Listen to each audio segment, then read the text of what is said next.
All right, so we have completed topic 4.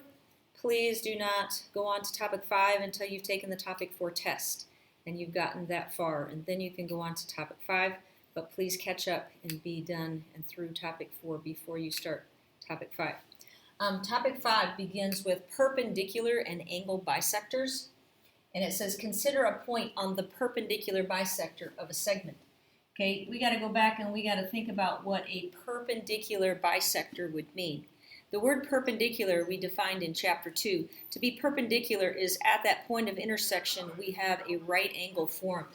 So you can see in the drawing here the perpendicular bisector is the vertical line and it is forming a right angle where it intersects line XY. So that's the perpendicular part of it.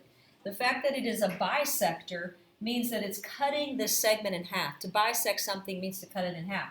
So we would know that these two segments here on either side of the perpendicular bisector are congruent to each other.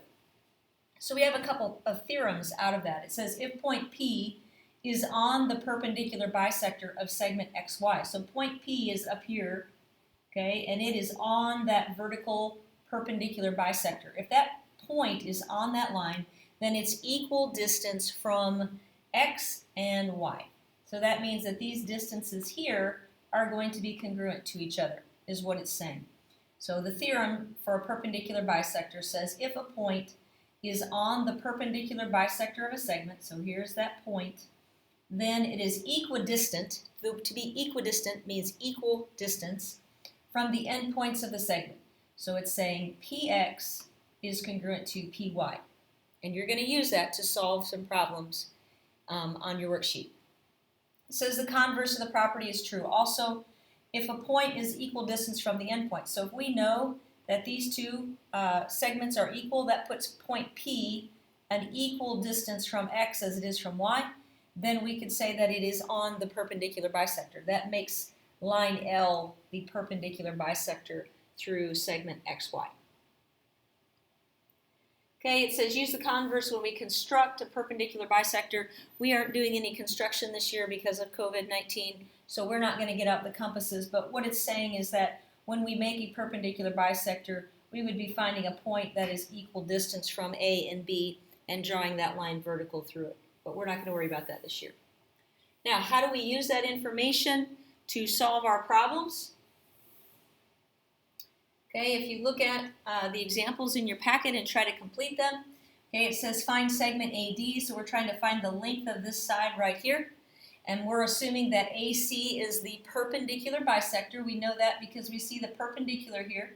We know that's a right angle, which makes it perpendicular, and we see that these two segments are congruent to each other. They're both 11 units. So that makes this line the perpendicular bisector, which if you go back to the front page, the theorem says that then the distance from A to B is going to be the same as the distance from A to D. So we're just going to set those equal to each other. And then we're going to solve. So get your x's on the same side of the equation. Add 10.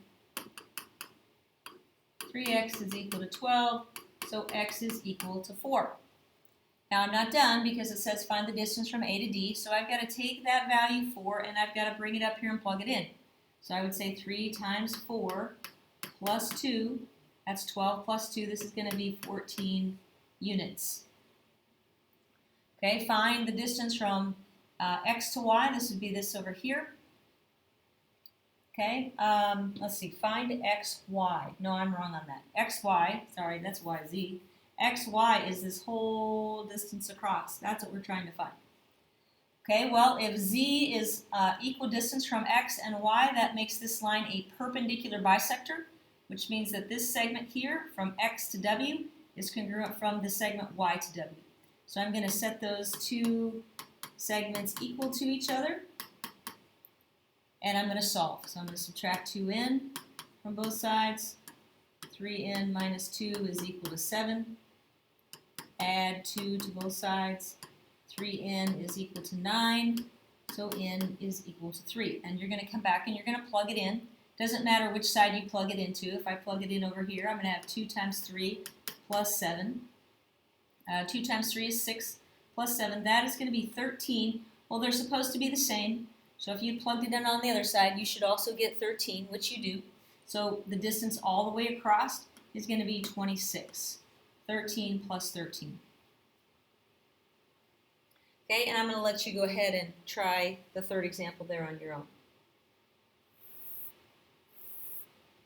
Okay, we also have what are called angle bisectors. And if you have an angle bisector, then you are bisecting an angle. So we have, it says if ray AD bisects angle BAC. Well, here's angle BAC. Okay, that's this whole angle. And we're saying that this line is going through and cutting it in half, equally in half. Okay, if these angles are congruent, that makes these distances here congruent to each other. The distance from B to D is the same as the distance from C to D. And it'll say that the converse is true as well. If you know that the distance from B to D is the same as the distance from C to D, then you know that these angles are going to be congruent to each other. So if you see the angles are congruent, that means these distances are congruent here. Or if you know that the distances are congruent, that means that the angles are congruent. So that's a theorem and its converse both. Okay, again, we do some construction. Normally in a normal geometry year, we're not doing construction this year. Okay, but we will use that theorem to solve problems like this. It's going to ask you to find the distance from M to L. This is that distance from M to L. Well, one thing I know, I can see that the angles are equal distance here. They're both the same measure. They're equal to each other because they both have one arc mark, which means that these distances have to be equal to each other. So I would say 2x plus 3 equals 4x minus 11. And I would solve that problem. I'm going to subtract 2x from both sides to get 3 equals 2x minus 11. I'm going to add 11 to both sides and get 14 equals 2x, so x equals 7. Again, I'm not finished yet because I need to take that and I need to plug it in and say 4 times 7 minus 11.